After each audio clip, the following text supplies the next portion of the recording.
नमस्ते प्रणाम। तक कैसे हैं दोस्तों, हम आप सबके छोट भाई नारायण निराला।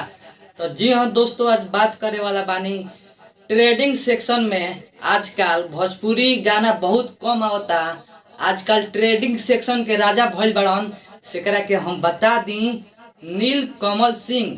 जी हाँ दोस्तों, सेठ सॉन्ग के दुनिया के राजा हुआ भोजपुरी के नील कमल सिंह। आज उनकरे गाना फिर से ट्रेडिंग करता।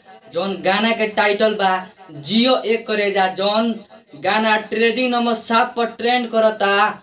और ये गाना के गईले बड़ा नील कमल सिंह और शिवानी सिंह।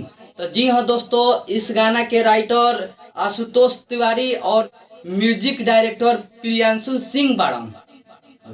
तो जी हाँ दोस्तों, हम बता दी कि ई गाना 3 दिन पहले रिलीज भइल रहा, जौना के व्यूज आ गइल बा 11 लाख है।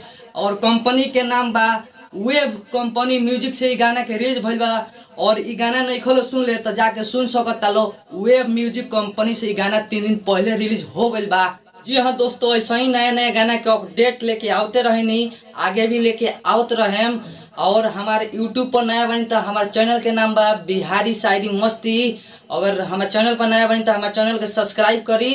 फिर मिलते हैं अगले वीडियो में, तब तक के लिए बाय दोस्तों।